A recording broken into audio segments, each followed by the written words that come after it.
What's up, everybody? It's good to see you today on the Speak and See Show. Like, subscribe, click that notification button so when I get information out, you can get information in. We're going to go over the UN summit. This was the main speech, the vote from the Russians, the vote from the committee, and the speech from the United States afterwards. Here we go. Let's dive in. And now give the floor to those members of the Council who wish to make statements before the vote. I give the floor to the representative of the Russian Federation. Mr. President, distinguished colleagues, Russia from the very outset called upon the Council to respond to the unprecedented exacerbation of the current crisis. Unfortunately, for 5 days, there were no shifts in that direction.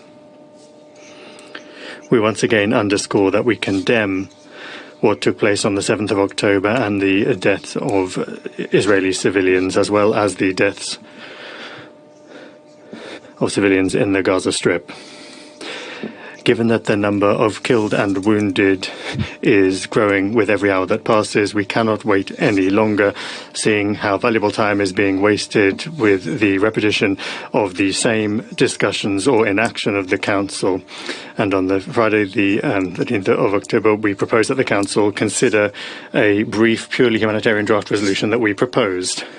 Its main element was a call for an immediate, durable and fully respected humanitarian ceasefire. As you all understand, without a ceasefire, it will not be possible for there to be any humanitarian efforts. Moreover, our draft stipulates condemning all violence and all terrorist attacks, the opening up of humanitarian corridors, and the safe release of all hostages. I underscore that no fundamental, well-argumented objections from hardly any members of the Security Council regarding our proposed initiative have been received.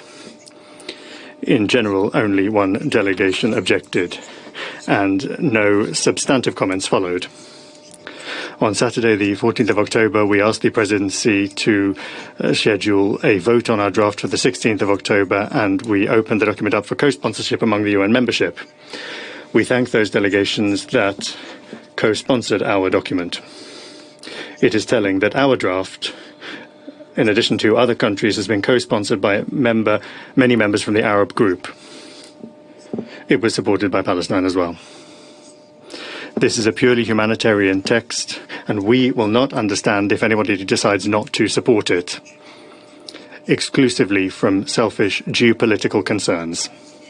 We call upon the members of the Council to support our draft. Thank you. I thank the representative of the Russian Federation for their statement. The Council is ready to proceed to the vote on the draft resolution before it. I shall put the draft resolution to the vote now. Will those in favor of the draft resolution contained in document S/2023/772 please raise their hand?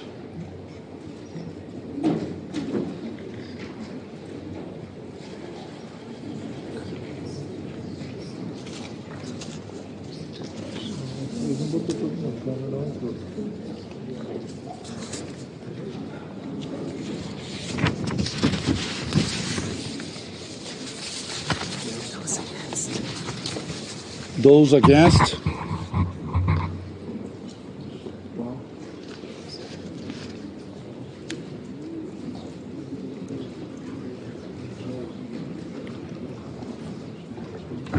Yes? Yes. Abstentions?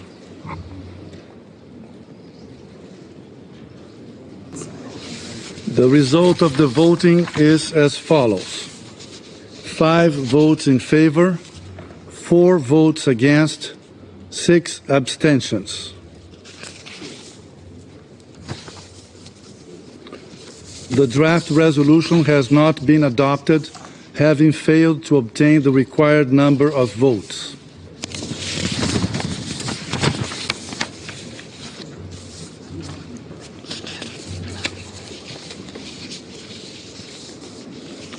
I now give the floor to those members of the Council who wish to make statements after the vote.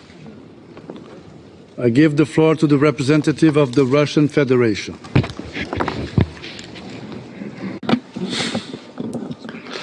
Mr. President, colleagues, we regret that the Council once again has found itself a hostage to the to the selfish intentions of the Western Bloc of countries. This is the only reason why it was not able to send a clear, strong, and collective message aimed at de-escalation.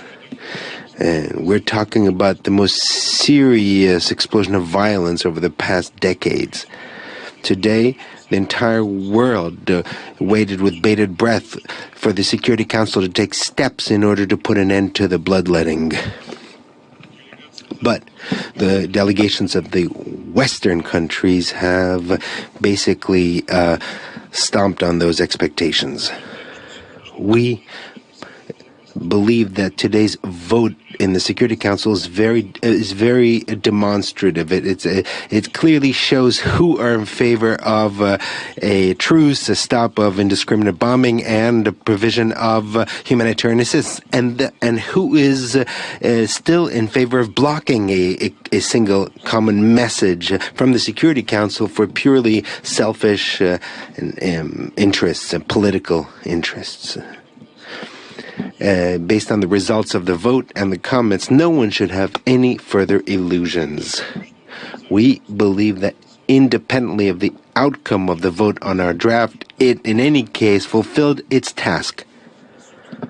It has contributed to launching a substantive discussion in the Security Council on this topic. Without our encouragement, everything would probably have been limited to empty discussions. We are extremely concerned by the unprecedented humanitarian catastrophe in Gaza and the very high risk of the conflict spreading.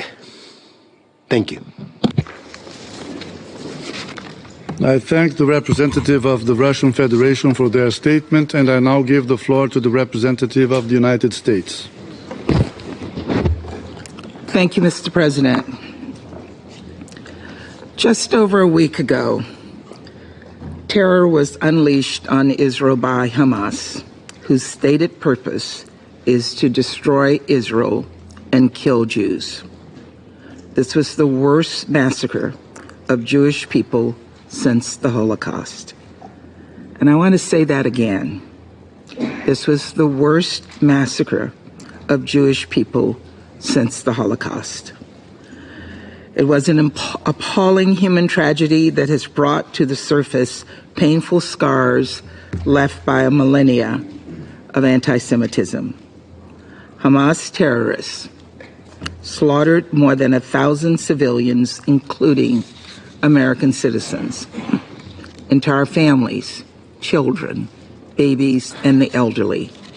And Hamas took innocent people hostage, including American citizens and the citizens of several members of this council.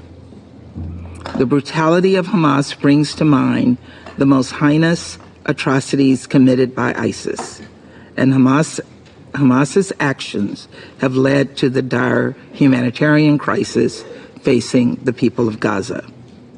Civilians should not have to suffer for Hamas's atrocities, and this council and the entire international community has a responsibility to help address this humanitarian crisis, unequivocally condemn Hamas, and reaffirm Israel's inherent right to self-defense under the UN Charter. Unfortunately, Russia's resolution presented today does not meet all of these responsibilities. Russia's resolution, put forward without any consultations, make no mention of Hamas, none. By failing to condemn Hamas, Russia is giving cover to a terrorist group that brutalizes innocent civilians. It is outrageous, it is hypocritical, and it is indefensible. Colleagues, the United States could not support Russia's resolution, which, in ignoring Hamas's terrorism dishonors victims. We agree that this council should take action, but we have to get it right, and will work intensively with all members on the council to do so.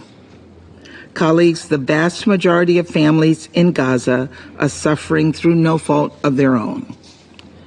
As I've said, Hamas set the humanitarian crisis in Gaza in motion, and we cannot allow this council to unfairly shift the blame to Israel and excuse Hamas for its decades of cruelty, period. As we speak, Secretary Blinken and the White House are engaged in intensive discussions with the highest levels of the Israeli government and other countries in the region to secure the immediate and unconditional release of hostages and facilitate humanitarian access and relief. And we're actively engaged with other partners in the region and the United Nations to help meet the needs of people in Gaza. It is critical that civilians have access to essential food, water, medicine, and shelter. Let me repeat, it is critical. We have called on countries in the region to allow and facilitate full, safe, and unhindered humanitarian access in Gaza, in line with the principles of humanity, impartiality, neutrality, and independence. The United States is proud to be the largest international humanitarian donor to the Palestinian people. And yesterday, the United States announced the appointment of Special Envoy David Satterfield, who will lead U.S. diplomatic efforts to promote the safety of civilians and urgently address this humanitarian crisis in coordination with the United Nations and U.S. partners. We're doing all we can to help facilitate access to basic necessities, including food, water, and medicine. Colleagues, as President Biden made clear, we're working with Israel to ensure that they have what they need to defend the Israeli people, rescue hostages, and take necessary action to hold terrorists accountable for these attacks. The United States has reiterated to our Israeli partners the need to protect civilian life consistent with international humanitarian law. Protection of civilians and the protection of people who are trying to get to safety must be a central focus for everyone involved. We will continue to urge our Israeli partners to work to minimize the risk of civilian casualties. The bottom line is this: you cannot claim to stand with the Palestinians and their legitimate aspirations if you do not stand squarely against Hamas. Hamas does not stand for the Palestinian people's rights to dignity and self-determination. The path of terror that Hamas is engaged on has not improved the life of a single person, nor done anything to advance peace and stability. On the contrary, all Hamas has ever brought to the Palestinian people in the region is misery, chaos, and destruction. Colleagues, over the coming days and weeks and months, let us work together to prevent the conflict from spreading and addressing this humanitarian crisis. And let us work together to hold Hamas accountable for its terrorist acts against Israel and for standing in the way of the peace and stability that Israelis and Palestinians alike deserve. Thank you, Mr. President. I thank the representative of the United States for their statement. We are deeply disappointed with the results of the voting.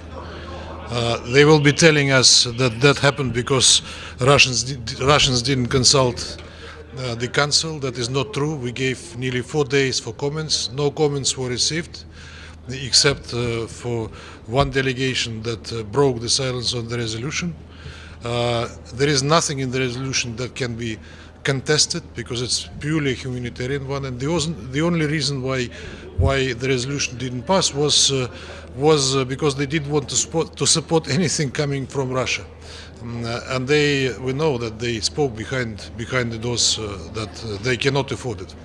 So now again the council that procrastinated for 5 days, more than that, didn't make any decision on the most pressing issue of today, and that is very sad. While we speak, one child is being killed in Gaza every 15 minutes. I just read on the CNN news reel that a Palestinian family heeded to the calls to leave Gaza to the south, and they were killed by the Israeli airstrike. This is so-called safe passage. So we'll see where we'll go from there, but for us the results of the voting are very disappointing. But we would like to thank, we had quite a large co-sponsorship given the short time that the resolution came from. We had nearly 30 countries that co-sponsored, and we're grateful for all of them. For them, I think that is too a big disappointment. I think. Do you think an agreement could be reached on the Brazilian draft now? Does Russia have any issues at the moment with the Brazilian draft? I wish it could, but I have my doubts about it. And not because of Russia, but because other countries have their own priorities, and the priorities of those other countries are to water down the draft as much as they can. Does Russia have any particular issues Russia with the draft? has amendments that we presented to make the draft more balanced, because now it looks unbalanced. And Draft mentioning Hamas? no, but we need to balance it with other amendments. What? Okay. We already presented them. They're available in writing. So are you going to veto the resolution? We do not disclose the voting before the voting happened. I'm sorry to keep you guessing. Thank you very much. And there you have it. Another day for the United Nations Security Council's doing nothing. Hopefully you guys enjoyed it. Let me know what you think down below in the comments. Like and subscribe. Have a blessed day.